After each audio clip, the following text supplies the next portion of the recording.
welcome back to Father and Daughter Podcast with myself, Ria. And myself, Mem, father of daughter.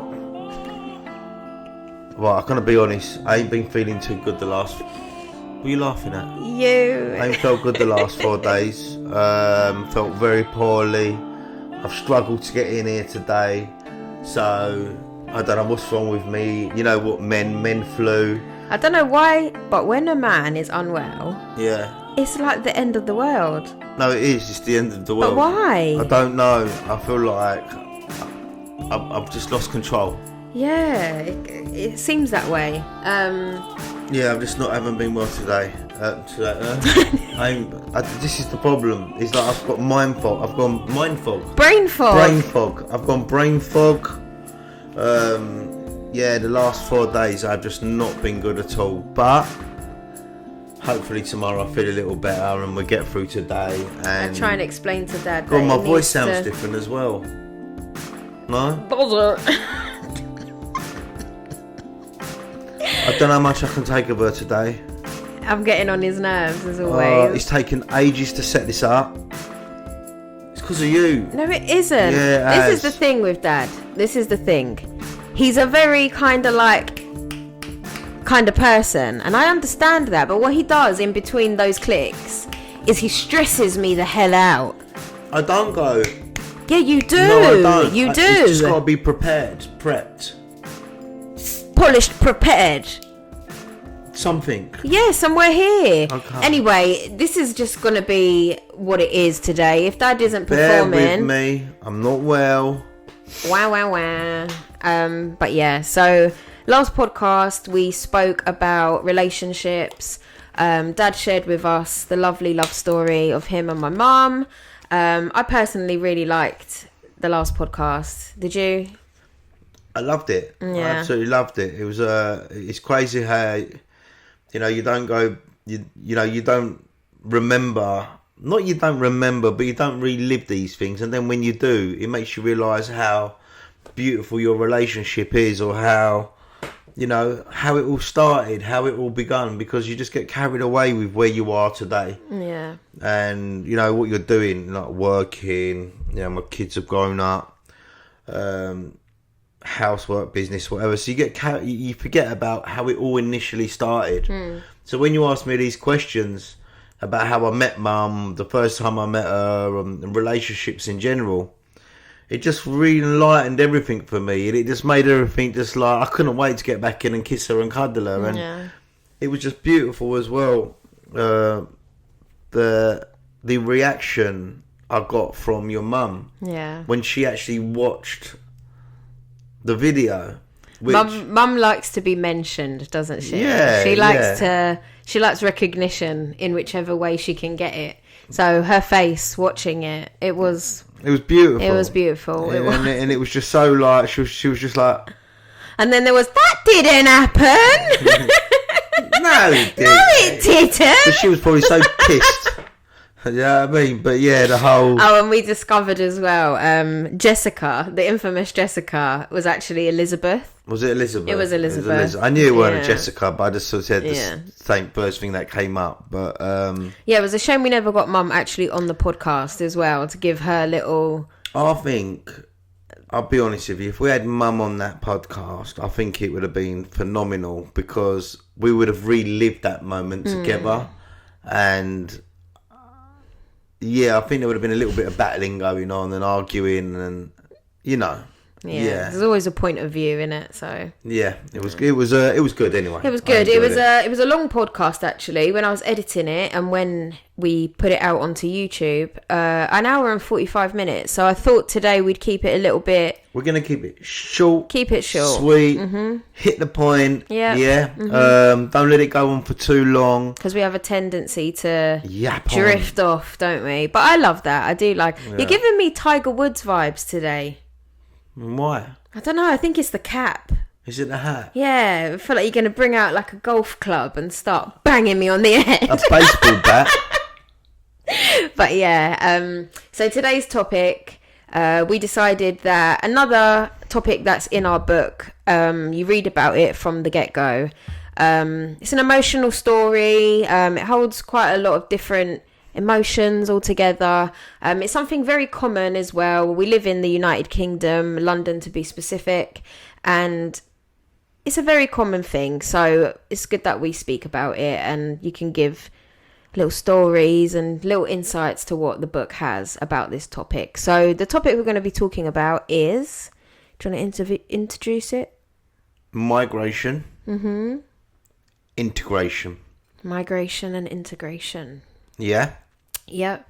So we thought it would be good to speak not only about migration, but integration too, because along with migrating to a completely different place, you have to learn to adapt and integrate into what is already a society, a community. So that's why we're going to be speaking about that today. Yeah. Well, me and you, we were born here. Was we? Yeah. We were born here. So we haven't migrated. No. But what we have done, we've known people that have migrated, friends, family, whatever. And you can see how migration plays a big, massive part in the UK. You know, United Kingdom, England. So I believed, you know, the UK was built on migration. You know, if you go back many, many years, you know, like probably hundreds of years, that migration has always been a key thing to the UK, because it's what has built the UK in its own right. Obviously, the English mind, the cleverness, the intelligence, you know, the whole bringing the brains together, but the physical work and labour work, it was done by migration. I can still see it today, you know, 2024. And even as a kid, I can always remember seeing it. I remember seeing it in, like I mentioned in, I think it was the last part of the Bermondsey documentary, when I talk about the toy factory. That was actually one of the first times I actually visioned integration from migration. You know, where I can remember being in that toy factory. Very multicultural. And you had all these Indian ladies, Asian ladies, all packing away, couldn't speak English, but they knew they needed this job, you know, and my mum was one of them. You know, my mum was one of them. So, you know, it was part of the migration story externally from our family and internally as well, you know, what we can relate to.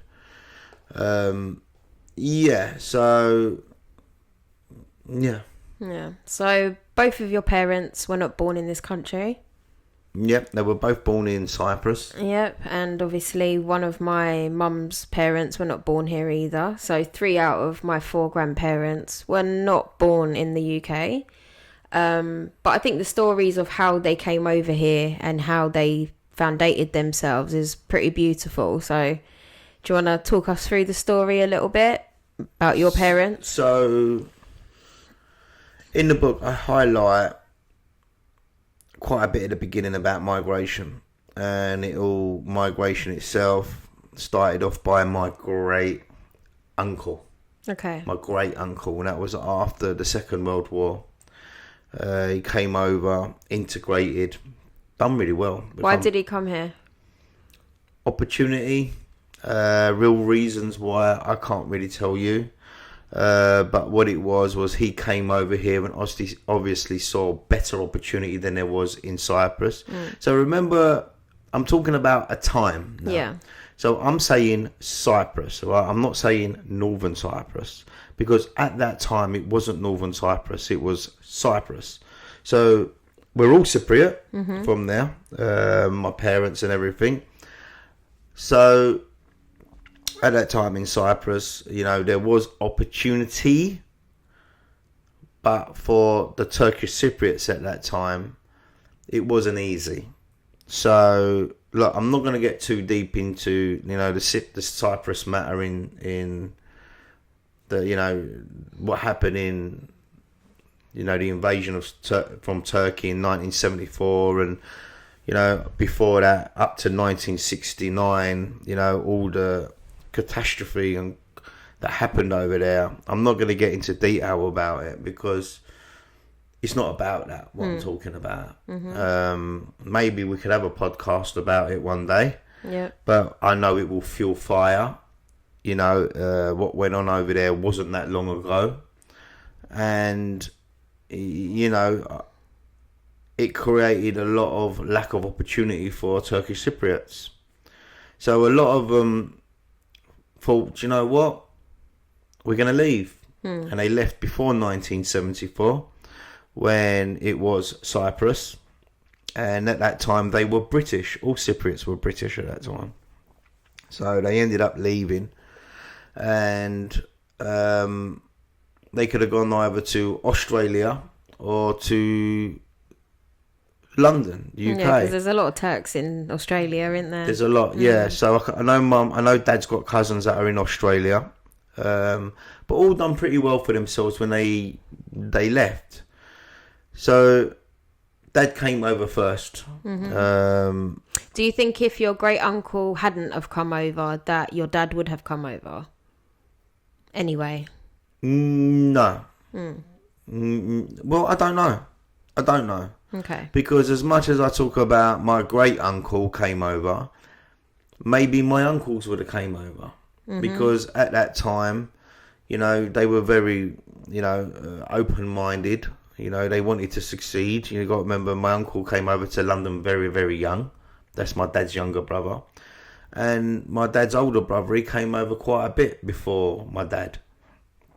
And so my uncle and my great uncle were like sending money over to try and get the family over to the UK. So yeah, lack of opportunity and prosperous future. Thought UK would give us a better one, you know. Sorry. So coming over, yeah, that's how my dad came over. Okay. He went back in 1967, I believe. 1967. He went back and got my mum. Okay. So that was still, it was bad times in Cyprus at that time. You know, there was a lot of civil war and a lot of stuff was going on. So now my mum wanted to leave. But you got to remember, by the time my dad had come over, all my dad's family was coming over now. Yeah. They were all coming over. I mean, uncles, because cousins. I know that your grandparents came over too, didn't they? My grandparents came over as well. So when there was enough money made, they all sort of stuck together and brought them over. And they ended up finding their lives in London. Yeah. You know, so that's how they migrated over. You know, and Mum came over in 1967, I believe, when my dad went over and got married and come back. It was slightly different for her though, wasn't it? Because I know that she came over and none of her family did it after. No. So when she came over to London, it's a great story how Mum and Dad, obviously, if you actually watch the Northern Cyprus documentary, you'll see how I highlighted how they all lived neighbours. You know, they were related. You know, in the village themselves, like Uncle explained. It was crazy seeing. There was 4 huge families, and they started to marry into each other, and everyone was related in one way or another. You know, married in, not all quite blood. So my mum and dad. It's a bit like EastEnders, weren't it? It must have been. It must have been an absolutely amazing place to live. Yeah. You know, I mean, I go back there and it brings such sadness. I mean, to watch that video, listen, you guys, go back and watch that video and watch. No, when people mention Cyprus, just watch this village. It has stood still. And it is such a beautiful village. It's got so much potential, hasn't it? And just like what I said when we had the podcast about money, you know, I really want to go back and help that place, you know. I really, really do. But yeah, Mum coming over, she came over on her own. Yeah. So Dad had his stability in his family and his support, you know. it was great. It was great. But for mum, it was different. She Yeah. came over all alone, you know, so... And I think that's crazy. I think she was very brave to do that. And I can't... Thinking about how she must have felt, and even not even just immediately, but over the years, you know, like, she obviously must have missed her family and, you know... Well, you think about it. My dad came from a very poor family. They were poor. They weren't like my mum's family. My mum's family were pretty wealthy. They had loads of land, crops, cattle. They were really, you know, they were grounded in Cyprus. They knew they didn't want to leave Cyprus. Why would they want to leave Cyprus? Yeah. They had everything they wanted. You know, they had hundreds of acres of land, and you know, you could see by the bit, you know, when Uncle was talking, that they owned land here, they had land there, they had land, and my uncle was only talking through his family, but he weren't talking through my mum's family, who just outweighed my dad's family by a huge amount. And my granddad on my mum's side was very successful. You know, he just bought and bought and bought land. You know, whoever was, he preyed on the innocent, you know, who was desperate, but he was, you know, he saved them in one way. And my mum coming over, you know, she came over on her own, you know, naive, excited. She must have been scared in a way because she's leaving her support. She's leaving her brothers, her sisters. You know, Nene's back in Cyprus right now, and you know, I watched a FaceTime thing of my mum and her sisters together, and it was so beautiful to watch. Then it made me think of you guys. That imagine Kyra left and went to. I don't know, and you got to remember, we're not talking about France across the road. No, and I do think it's important to understand that they didn't speak a word of English. So coming over here, where English is the language spoken, it must have been very hard to understand what was going on, communicate with people, and just get by until they did develop an understanding of it. So I could only describe it as like us moving to, like, say, Japan or somewhere, you know, where the language is completely different to... Everything is different. You think about it. We visualise. Imagine we watched that documentary and we visualise all them buildings intact. We visualise a hustle and a bustle of Ludogina Street. You know what I mean? Where all the houses were built. You know, there was commotion going on. There was doctors. There was schools. There was life. There was life there. It was at its peak. Yeah. But it still had no comparison. No comparison to London. So to come over here and be thrown into a mixing pot of bright lights, you know, the speed of it, multicultural. My mum probably never saw a black person in her life, an Indian person, a Chinese person, you know, never saw these people before. And she must have been, well, even my dad, and just thought, where the hell am I? Yeah. You know what I mean? And not to speak English as well. And she was only young. Yeah. How old was she? I think my mum had my brother at 18 years old. Yeah. So she came over very, very young. 1976, my brother was born in 1979. So she must have come over in like 1978. Okay. No, sorry, 1968. 1969. She must have come over in 1968. Okay. She was born in 1950. So she was 18. Yeah. 18 years old. I mean, you think about it. Yeah, because how must that have I think if you come over or you move country when you're a child, obviously you've still got to adapt. But by the time you are at that age where you're now developing an independence, you would have adjusted a little bit more. So to move over somewhere where everything is so different, a massive contrast to all you have known, and you're at an age where you are independent, it must be difficult. Like, I can only think of how I would be if that was me, and it's like you definitely got to start from scratch all over again. So it's a hard one because there's a great story in the book, and when I wrote that story, I told you about it, and when I told you it, there must be the part of you that must have gone, that couldn't have been true. Which story are we referring to? About how my dad got told about my mum. Oh, yeah. And you must have thought, no way. And it was only until we was in Cyprus, my uncle brought it up and told you the story. And you was like, God, my dad was saying the truth. No, I believed you. I know you I believed did me believe you, because it was so far-fetched. Yeah. So you can imagine, you've got this girl, 18 years old, in the village, surrounded by stability. There's craziness going on. But, brothers and sisters, and everyone was settled, and my dad has gone back to get this girl. What must he have said to my granddad for him to go, take her? I'm going to look after her, and I'm going to... Don't, right. So in the book, I put the true full story in it because I'm going to be rich.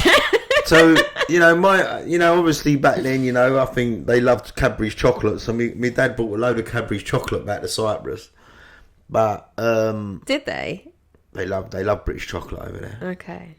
It's creamy. It's creamy. But they got really nice chocolate now. But yeah, so you can imagine how it must have felt for Mum to leave Cyprus and come over. I won't tell you the story of it on here because it's a great story, and no, it's a special little love story in its own right. Yeah. And this is why I feel like it was different. It was, it wasn't your ordinary story. Obviously, like me and your mum, in relationships. When we done the podcast and we spoke about the club. It's a little bit like Mum's parents too. How they met and how.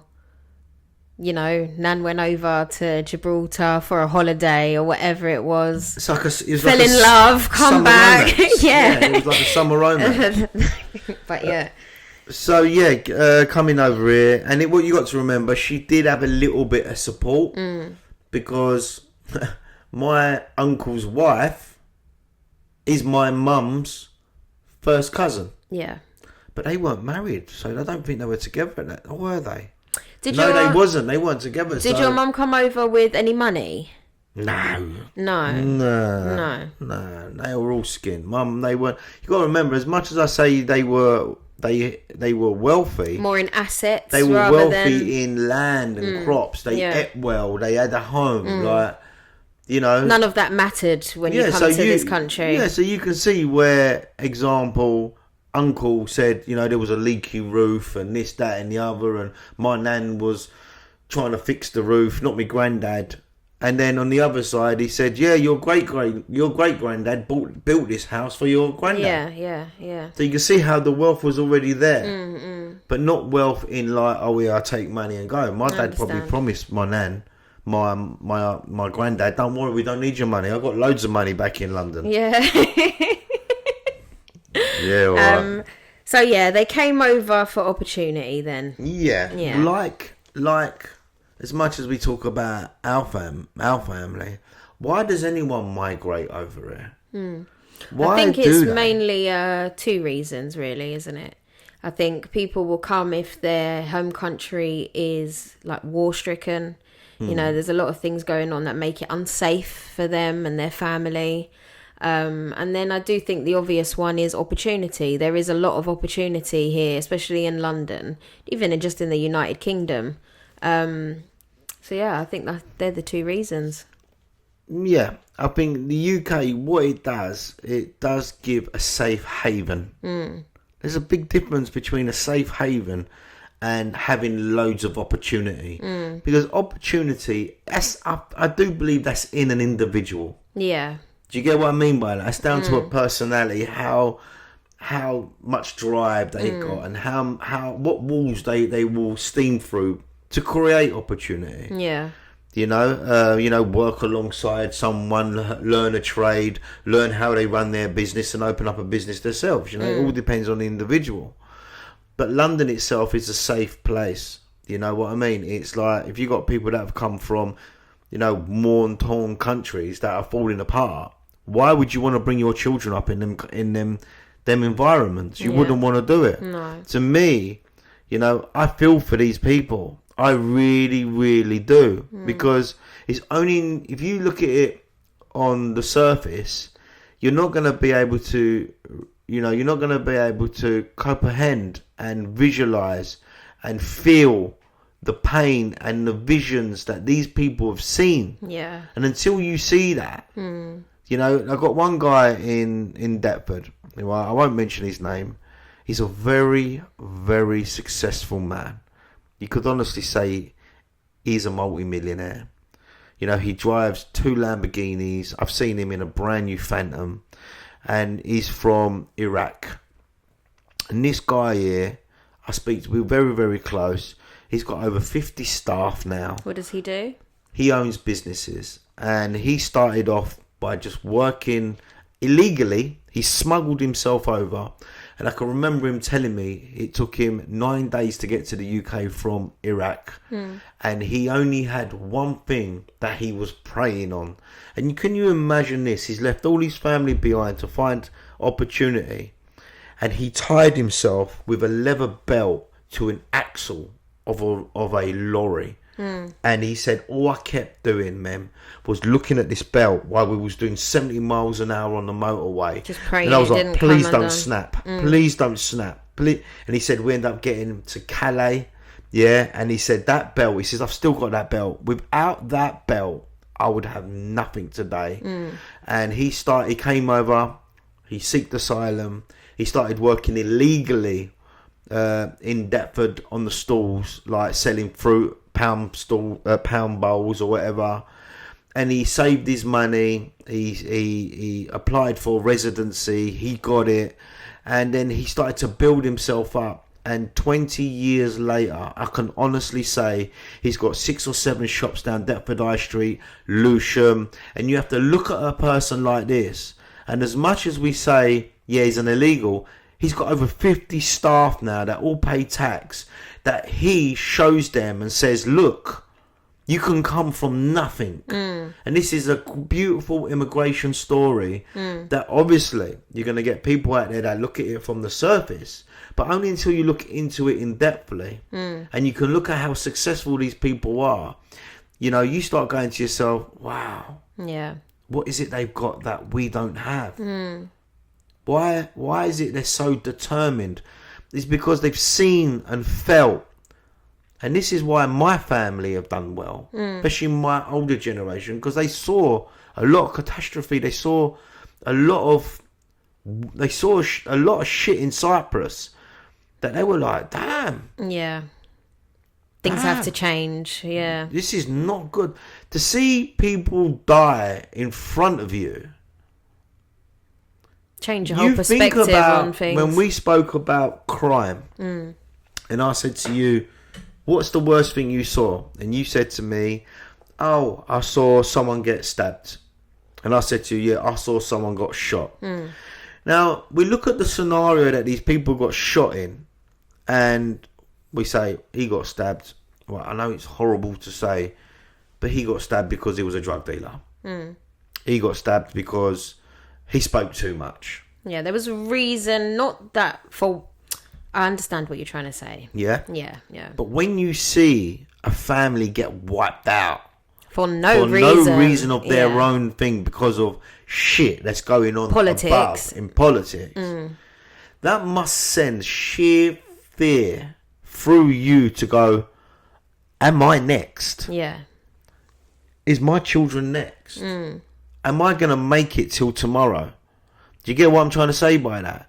So to see what these people have gone through and only to look at it on the surface, you've really got to be shallow-minded to say they don't deserve their future. Do you understand what I mean? I do. I do. And I think people that see it in that kind of way, like, oh, with the whole Brexit thing that's gone on and the whole, people fleeing their countries and coming over here, there is a great group of people that are highly against it. They're like, no, like, England is England, blah, blah, blah, blah, blah. And me, I just personally can't understand it. I don't. I mean, I see it from a point of view where it's like, what would you do if it was you? I'd be off. I'd be off. Like, you just... What, for me to sit here with you there, mum in there, my mum down the road, my sister, it'll bring tears to... I feel like I could cry from thinking that I would be stuck in a situation by the people that I love. I love them with all my heart, yeah? That any minute now, something could fucking go off and it's not in my power, I would be off. You'd just want that escape, wouldn't you? Off. You'd jump on that boat, you'd get in the back of that lorry, you would be looking for an escape. And I honestly say, remember what I say, as much as there's opportunity here, you must seek that opportunity. What is Great Britain great about? It's safe. We have the most amazing people here. Yeah. You know, look at us now. I come from, you know, I'm British. My parents are Turkish Cypriot. Yeah. You're half Turkish Cypriot, half Gibraltarian Spanish. Yeah. And we come from different, but we sit here in Great Britain and we're proud. Yeah. We're proud. And we must carry this on. You understand what 100%. I mean? So, you know, as much as immigration we spoke about, there's got to be integration. You know, and you can't integrate unless people allow you to be integrated, unless people will allow you to do that. You know, and that's another part of how, you know, how my parents come over and had to earn it. Yeah. Had to earn it. That's to learn English. Because at that time they came over too, it wasn't as multicultural as it is today, is it? No. I mean, if you were foreign from England, you kind of stuck out like a sore thumb, didn't you? Look, as much as we sit here and we're Turkish, yeah, you know, as much, you know, like, not being funny, how the fuck did the blacks deal with it? I know, yeah. How the hell did they deal with it? And I know my words are really hard right now, but when they say, you know, when I used to read these things and it says no dogs, no blacks, no packies, you know, this is what they said. But it's hard. I know it sounds... I see your face when I said that. Your eyes lit up to say, should you be saying that? Yeah. But the true reality of it was... Is that how it was? was? My words disappear in the fucking sky. These people had it written in black and white on the front of their fucking properties.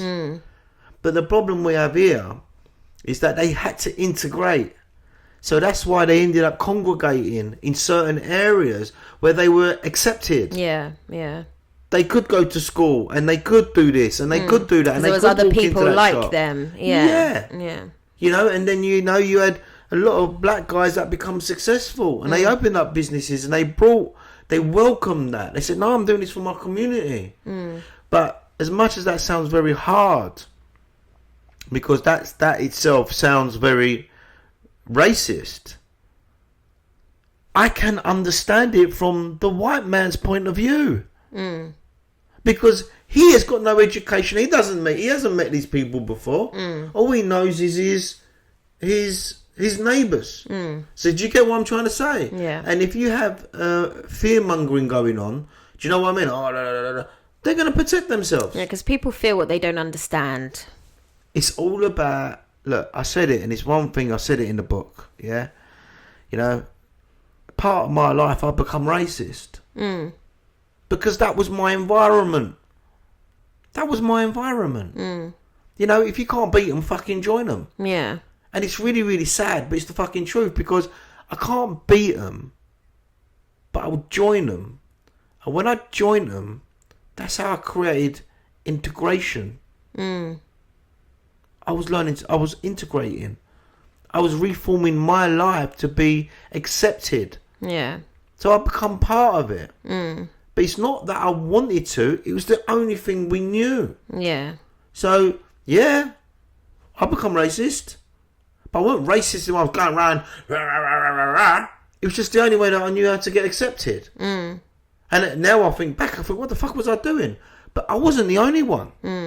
Everyone was like this, because You want to be part of a community. Yeah. You know what I mean? You can't be on your own. So you have been parents that migrated over here, and you obviously not being English blood. Did you find it hard to fit in then, like you just said? You didn't really know where you fit in. So it was really hard because as much I sit here, you know, I can talk to certain Turkish people that were born here, and they still have a bit of a twang to their accent. Yeah. I don't know if you know what I mean by that. They have a little bit of a twang. It's interesting, yeah. Because Yeah? when I see on social media, and I'll scroll through videos, if I hear someone talking and they have this kind of voice, I'll be like, they're Turkish Cypriot. They're Turkish Cypriot. And I know it, but they weren't. They were born here. They were born here. But they just have this There's this kind twang. of... Yeah. You don't have that. No. And the reason why I don't have that was because of my surroundings. Yeah. So you're going to find a lot of people that have that twang. Yeah, they have that twang because they were brought up surrounded by quite a few Turkish Cypriots. So they would be talking in English. No, they'll be talking in Turkish a lot. So do you think that's like, for example, a lot of the people from like the Turkish Cypriot community in like North London? Yeah. And obviously you were from South London, so it was a bit different for you. Well, You've come out more like a Cockney. Look, yeah. I can't say that is the truth. That's what I But think. what I can say is that I knew for me to integrate with our community at that time Yeah. and being the voice of my mum as well, you know, we had to become this. Yeah, sad. Hello, mate. How are you? Yeah, You okay? yeah. You did not want to give the other person the slightest indication that there is difference. So when I talk to people, they just go to me straight away. Bloody hell, you've got a right strong English accent. I was like, but why shouldn't I? Yeah. Yeah. Do you get what I mean? So, yeah. I mean, it's hard. It's hard. So, yeah, me as a child, I did feel it. Yeah. I felt it. You know, it's all about acceptance. How are you looking at me? It's not how I sound. My talking is fine. Yeah. If I talk to you on the phone, I'm fine. But as soon as you look at me, how are you looking at me? Yeah. You know, am I darker complexion? Where's he from? And he's probably, the person that is talking to me is probably not even thinking about that. But you just felt that You that feel pressure. it. Yeah. You feel it. I get you. I think a lot of people must feel that too. A lot of people do. Yeah. So I think if you think back to like, even in today's society, like we are very liberal in this country. As much as I say you've got groups of people that are against people immigrating over here and whatnot, the kind of world that we have in the United Kingdom, it is very accepting, and it's just the way we function, isn't it?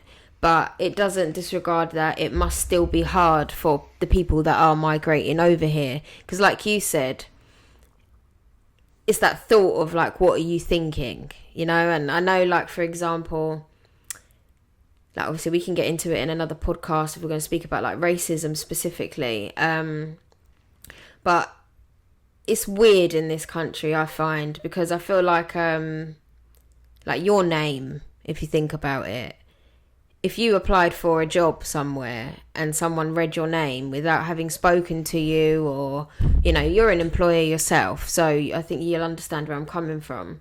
But then you see someone else who's also applied for the job and their name is something a lot more British.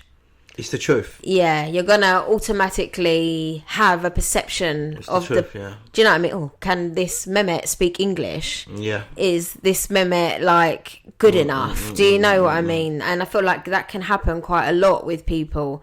Because, like, for example, I think I mentioned this in another podcast as well, but I still find it funny how all of your side of the family have different names. They all have different names. Yeah, and they're used mainly to avoid difficulty in people saying their names and explaining. Yeah, exactly. Maybe that was the thing as well. You know, maybe it was when I say to you about, you know, when we talk, we speak okay. But am I looking at the other person who's looking at me? And I feel like he might be seeing a slight difference or a tone in skin. That he's going to start asking me about my culture. Yeah. Is it that I don't know enough about my culture to explain it to him? Do you get what I'm trying? I can speak Turkish. I can eat Turkish food. But if he starts asking me about, you know, Cyprus. Yeah. Boom. As a child, I don't really want to lie to anyone. And I don't want to be put under pressure to be asked a question by him looking at me going, God, bloody hell, he's thick as shit, this kid. Yeah. He don't know fuck all. Yeah. I know what you mean. Do you get what I'm trying to say? Mate, was it that? I don't know. Could have been. Do you think, as your parents did, even at the age you are now, you could just get up and leave this country and live somewhere else? Look, so I love the UK. All right, I love the UK. I do feel like the UK has changed quite a lot. I think ever since Brexit was mentioned, I think it's created a big separation between people. A divide. Yeah, it's either you're pro, you're against, you're left, you're right, you want it, you don't want it. Do you get what you know what I mean? And I think what it's done from the moment it was mentioned, it just started to slowly create a separation. And that separation's been going on and on and on for quite a while now. You know, even up to when we did have a referendum and we did split and we came out of Europe. You know, there was a lot of people that were over the moon that it happened. You know, for what reason? You know, immigration, Again, look, we're talking about immigration. You know, and then there's a lot of people that are like, I don't want to leave Europe. Yeah. I was born in the European world. I want to be part of Europe. I weren't born in the 40s and the 50s where it was just Great Britain on its own. No, I was born in a European country. So it being European, we became very integrated, multiculturally integrated. Where how beautiful must it have been for you to walk down the high street and you can walk into an Italian restaurant or a Nigerian restaurant, or even Nigerian isn't European, but you know, a Spanish restaurant, a French restaurant. Do you understand? This weren't heard of in the 70s, the 80s, 90s. You're tipping toes. Yeah. You know what I mean? So it's only in the last 20 odd years that you can actually say we've really embraced culture. We've really embraced it. And what a beautiful thing. We went to a Turkish restaurant last night and we were sitting in this Turkish restaurant and there was Turkish people in this restaurant. But what an amazing thing that I looked behind and I could hear there was a Jamaican family behind. And on the other side there was a Chinese family and an English family. And they were all embracing the culture without feeling different. Yeah. And that is where I feel like integration and migration, they're so far apart, but they need to be so connected. And I'm proud to say I'm British. I'm born here. I'm proud, you know, because it makes me realise that the decision that my parents had made to come to the UK was the right decision. And that's why it's so important that we have to do well here. We have to make sure that their sacrifices that they took, they left Cyprus. Cyprus is an amazing place. It's a beautiful place. My mum left Cyprus and they left her family. She sacrificed a lifetime of missing out from her family to give her children a better opportunity. That is why we have no excuse to foul. We have no excuse. And that is why that fella that I spoke about down Deptford High Street, that is a multi-millionaire, he was never going to foul. Because he was surrounded by opportunity that he was going to take down these walls. So that's why, like I say, you know, migration is so important to this country. Especially now where people are so diverse, you know, I'm Turkish Cypriot. My parents are not Muslim, but they come from an Islamic background, and I'm with your mum who's Spanish. My cousins are with English people, Chinese people. They're all with different types of people, and our parents now, even though they came from Cyprus and was very straight, one-lined, they integrated. They integrated with integration. They accepted change. Yeah. Yeah. And it makes them stronger. Of course.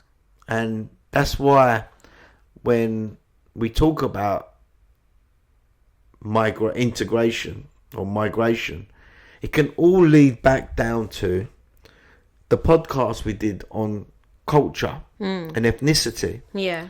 You know, going back to DNA. Because if we're speaking about like the migration you know of, it being your parents, imagine all the migration that went on further down the family tree.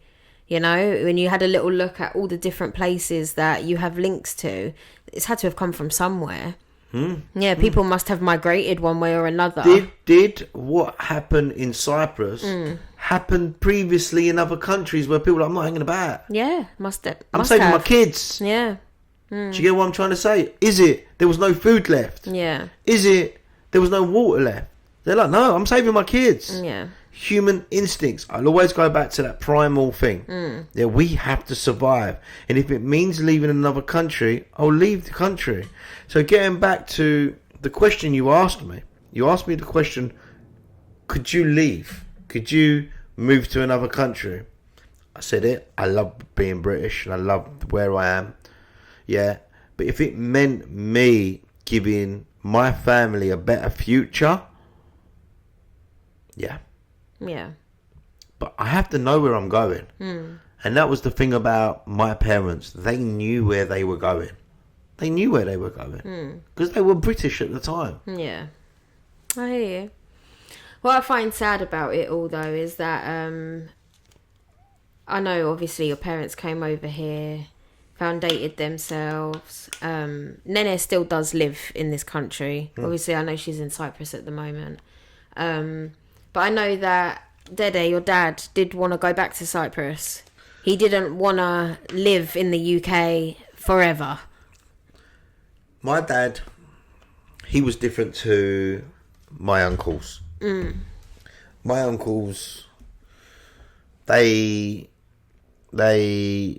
worked hard. My dad worked hard. They done all right. They done okay. But my dad wanted to go back to Cyprus a long, long time ago. My dad loves hot weather. Yeah. He loves freedom. He loves, the outside world. He loves agriculture. And he always said it. My dad was in Cyprus all the time, and he said, we're going to move back. We're going to move back.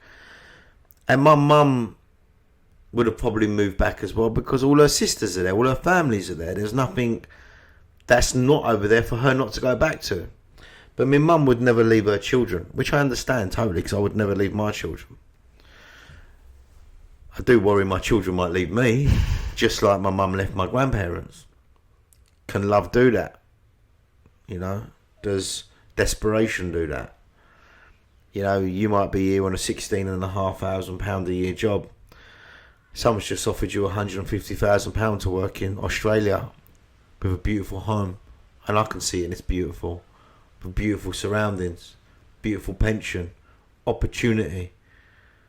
But I sit here and go, don't do it. I'd have to encourage you. Do it. Try it out. You only live once. So when we talk about going back to Cyprus, would you come back to London if you moved to Australia? My dad wanted to go back. He said, I do not like the cold weather. I want my birds. I want, I want my animals. I want this. And deep down, my uncles are living my dad's dream life. Now, yeah. They're living it. And I'm glad they're living it. because I did find that sad going back to Cyprus though, seeing that your uncles were there, and I just felt like your dad was missing. they said it. Yeah, I just They felt like your said it. dad was missing. My big uncle and my younger uncle, they both said it.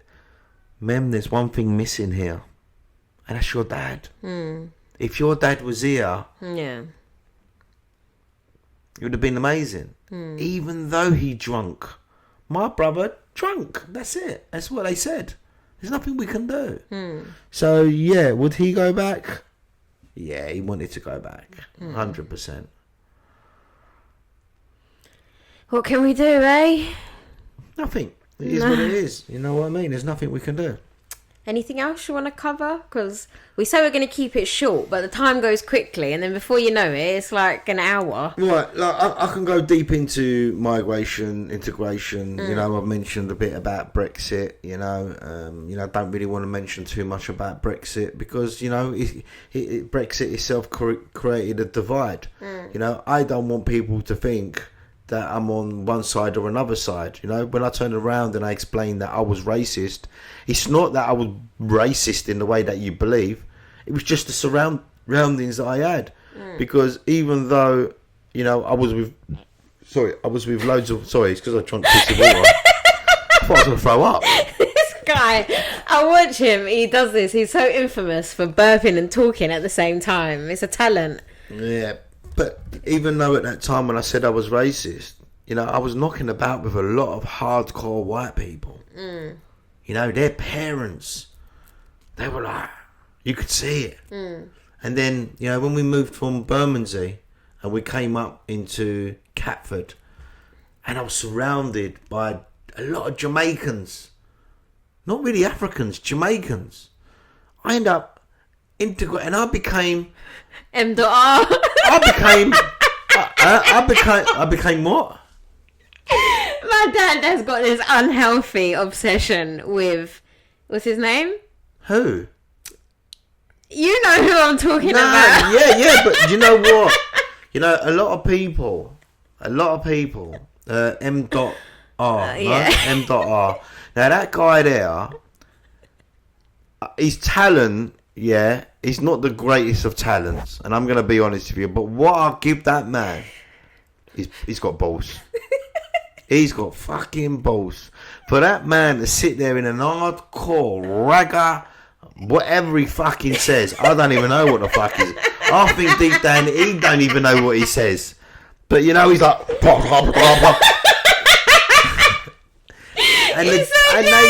and they love him. Who love him? I don't know, but You love him? no, I don't love him. It's just, I just tell you now that he has got balls. He integrated. He integrated well. Oh, that is funny. But yeah, I mean, like, what we do, we put a bit of that up now on this, no? What? Him? Yeah. Yeah. Oh, he does my head in. I can't really look at him if I'm honest. No, I'm not going to say anything about him. You know what I mean? But I've got to say, he has got balls. Yeah. He's in fucking Jamaica, in the hills of Jamaica, and he's doing his ragga stuff, whatever it is, with all these hardcore Jamaicans, and they're singing with him. Do you get what I'm trying to say? He's like, you got to give it to him. He might be not your cup of tea. But the thing you got to do is integrated. You know, and there's going to be a time where his integration is going to marinate. And he's going to pick up a following. That people that wish they had balls like him. I always loved ragga music. I've got that twang, even though I'm white. Please don't look at me and think I can't do it. I can do it. Let me show you. Do you get what I'm trying to say? Yeah. You know what I mean? It's like, it's a hard one because he's a white guy from fucking Lewisham, goes to Jamaica, speaks in patois. Yeah. You know, and a white guy from Lewisham will go to France and he speaks French, but you don't see him any fucking different. You understand? So what is the difference? Where is the problem? Yeah. Where is the problem? The problem is he's got balls and other people don't. That's the reality of it. You know, you got English people that go over to Spain. They speak Spanish. Why don't they look at them differently? Yeah. Why are you laughing? Because I'm imagining you. It's a serious matter. Yeah, it's serious. Because that is what is beautiful about. Why have we invented planes and travel and all this amazing fucking holidays and all this shit if you're not going to embrace it and allow the person on the other side to allow the person to embrace their culture? It's true. Yeah, you know, if you go to an English person to go to Albania and speak a bit English person, not an Albanian person, an English person to speak Albanian. And go to Albania and talk to an Albanian. They go, where are you from? England? They go, yeah, I'm English. What, you speak Albanian? He will be treated like a fucking king. But you talk on our culture. The culture no one fucking looks at. The culture everyone thinks is shit. The culture that everyone thinks that we're this and that and the other. And you took it on and learnt that language. The same way your mum took on the culture, your nan took on the culture of learning English. The same way my uncles, my dad and my relatives that came over learn English. Why are we not looking at them differently? Nah, mate, embrace it. You understand? Of course. So that's maybe where I'm different to a lot of people. I don't look at it on the surface. I look at it internally. All right? So yeah. Fucking upset me.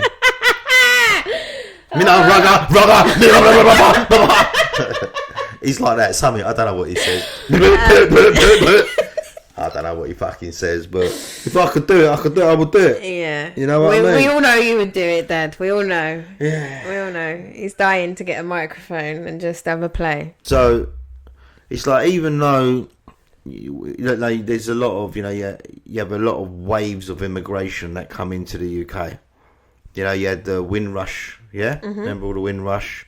Then you had like the Indians, the Pakistanis, the Maltese came over, the Cypriots. Remember when I say the Cypriots? So at that time when Cypriots came over, they weren't just Turkish, they were Greek as well. Because there were certain Greeks in Cyprus that didn't want to live in Cyprus anymore. They didn't agree with what was going on over there. Yeah. You understand what I mean? So, not talking about politics, but you had a wave of Cypriots coming over. You have a wave of Albanians coming over. Lithuanians, Polish, Hungarian, Bulgarian, Romanian. African, Chinese. You have all these countries that are coming over. There's waves. Something is happening and there's a movement. If it's war, economy, if it's, it might be love. Someone might have come over just like your parents, where your mum, your nan went over to Gibraltar and met your granddad, and your granddad ended up coming back to the UK. That can happen as well. Yeah. Do you get what I'm trying to say? So people can come over because of love. So waves of migration, and it will carry on happening. It will carry on. We've just had, we're having a war in Ukraine at the moment. We've got a lot of Ukrainians that have coming over. They're coming over to seek what? Safety. So it's not always about money. No.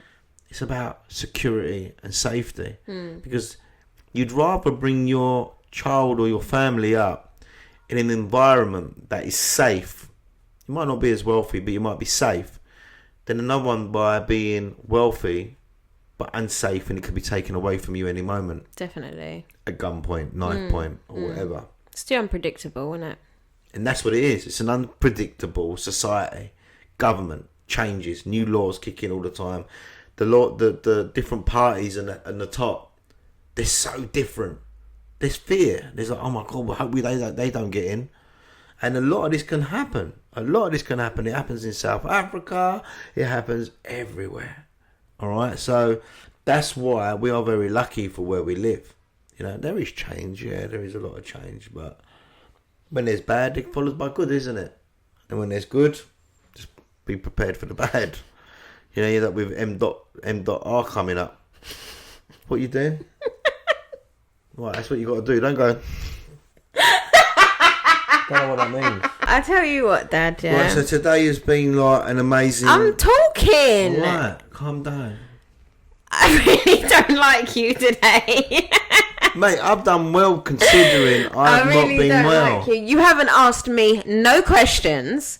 All you've done is talk and talk and talk and talk. But that's all right. I don't mind. It is what it is. Okay. I'm sorry. It's okay. Don't worry about it. You're unwell, so you're not yourself today. No, I'm healthily unwell, not mentally unwell. Yeah, all right. So yeah, guys, that's it for today. Haven't gone too far into it. Just thought we'd touch on the surface, and Dad can give you his opinions. And I can just agree and disagree with them. No, you ain't got to agree with anything. I know, I never said that. Yeah? I said agree or disagree. Right, you haven't got to agree with anything. I say it, and I say it from the beginning. Everything that I do, I only do it through my experience. I know. It's not what... No, I can't talk about your experience. No, I just take it in. I listen to what you say. I absorb it. I take it in. All right? Okay. Don't drown yourself with too much water. But babe, I got a sore throat. Have you? So yeah, guys, I think that's all for today. If you've enjoyed today's podcast, or you want to interact with us, give us your thoughts and feelings. Comments are always welcome. If you've enjoyed the video, please make sure you give us a little like. It only takes 2 seconds of your time. If you're not subscribed already to the channel, get subscribed and you get notified every time that we upload. Yeah. Anything you want to add? Am I allowed to talk? I don't know, to be honest. Go on. I don't know what to say now. Aww. No, I was a little bit worried because I weren't well and I've had a bit of brain fog. And where I've had a bit of brain fog, I felt like I couldn't think. But you felt alright in it, so now you're just going for gold.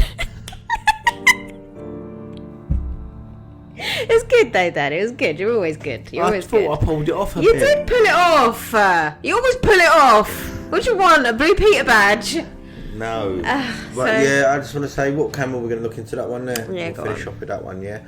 Thank you so much for joining us today. If you have any input or anything in migration and integration, if you're part of the movement, whatever side you're on, it'd be lovely. We'll get a little comment, what background you're from. But yeah, I hope you enjoyed our story, and yeah, definitely. Why are you looking at the floor for like you're sad? Like, I'm just listening to you repeat what I just said. Did you say that? Anyway, guys, we're going in now. We're hungry. We're tired. Dad needs to get in bed.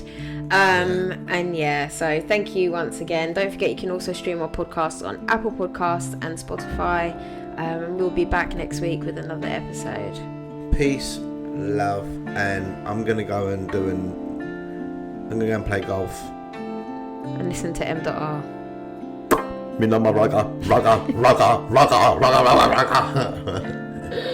Bye. Later.